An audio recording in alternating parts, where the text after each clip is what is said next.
ప్రభువు యేసుక్రీస్తు నామమున మీ అందరికీ శుభాభివందనాలు.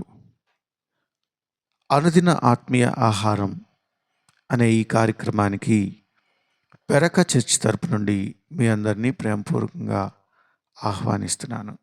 ప్రియమైన దేవుని బిడ్డలారా, అందరూ బాగున్నారా?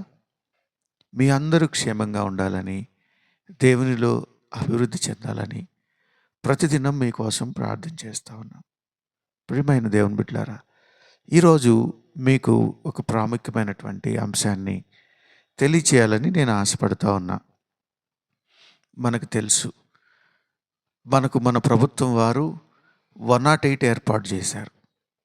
ఎప్పుడైనా అనారోగ్య పరిస్థితి వచ్చినప్పుడు, ఆపద వచ్చినప్పుడు వెంటనే మనం 108కి కాల్ చేస్తే కొన్ని నిమిషాల్లో ఆ ప్రమాద స్థలానికి, ఆ అనారోగ్య పరిస్థితికి మనకు అంబులెన్స్ వస్తూ ఉంటుంది. అలాగే మన బైబిల్లో కూడా ఒక 108 ఉంది. కొన్నిసార్లు మనకున్న పరిస్థితులను బట్టి నిరాశ చెందుతూ ఉంటాం. మనకి అనేక మంది వాగ్దానాలు చేస్తారు. నీకు నేను అలా సహాయం చేస్తా, ఇలా సహాయం చేస్తా, నీకు తోడుంటా, చివరి వరకు నీతోనే ఉంటా, నేను నిన్ను ప్రేమిస్తున్నాను అని చెప్పి మనతో ఉండేవాళ్ళు చాలామంది ఉన్నారు. కానీ తగిన సమయంలో అవసరమైనప్పుడు వారు మనకు అందుబాటులో ఉండకపోవచ్చు. వాళ్ళ పనుల్లో బిజీ అయ్యొచ్చు, లేకపోతే వేరే ఏ కారణమైనా అవ్వచ్చు. కానీ ఆ సమయంలో మన హృదయాన్ని ధైర్యపరచుకోవాలి. ఎందుకనంటే మనకు తోడుగా మన దేవుడున్నాడు. మన దేవుడు ఏ పరిస్థితిలో అయినా మన పక్షాన నిలబడేటువంటి మన దేవుడు. మనము పని మొదలుపెట్టినప్పుడు మనము నిరాశపడాల్సిన పని లేదు. కీర్తన గ్రంథం 108వ అధ్యాయంలో ఈ విధంగా ఉంది. దేవా, నా హృదయము నిబ్బరముగా ఉన్నది, నేను పాడుచు స్తుతిగానము చేసేదను, నా ఆత్మ పాడుచు గానము చేయి. నిజమేనండి, దావీదు రాసినటువంటి ఈ కీర్తన. ఎన్నో పరిస్థితులు, మరణాపాయకరమైన పరిస్థితులు, ఇరుకులు, ఇబ్బందులు, సొంత వారే ఆయన్ని చంపాలని చూశారు. కాబట్టి ఆయన రాజైన, యుద్ధశూరుడైన, తను ఎదురు తిరిగి వారిని చంపగలిగిన శక్తి ఉన్నా కూడా దావీదు దేవుని మీద ఆధారపడ్డాడు. అందుకని ఆయన హృదయము నిబ్బరముగా ఉన్నది. ఇదే అధ్యాయంలో చివరి వచనంలోకి మనం వద్దాం.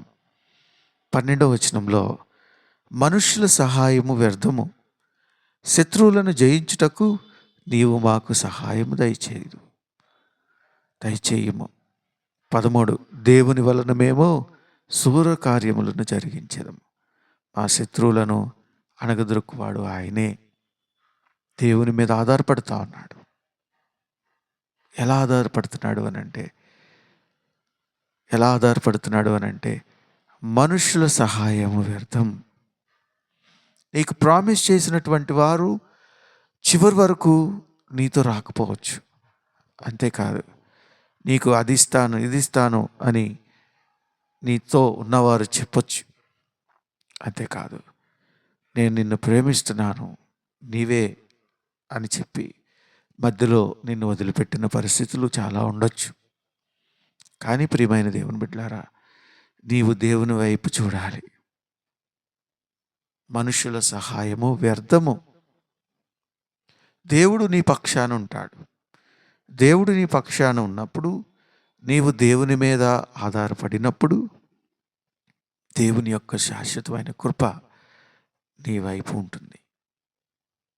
మన శత్రువులను జయించేటువంటి మన దేవుడు, మన శత్రువులను అణగతొక్కేటువంటి మన దేవుడు. నాకెవరు శత్రువులు లేరు, నేనంతా బాగానే ఉన్నాను, అందరితో బాగా ఉన్నాను అని అనుకున్నావు. ఓకే, మన శత్రువు ఎవరో తెలుసా? ఆత్మీయంగా మన శత్రువు సాతానుడు.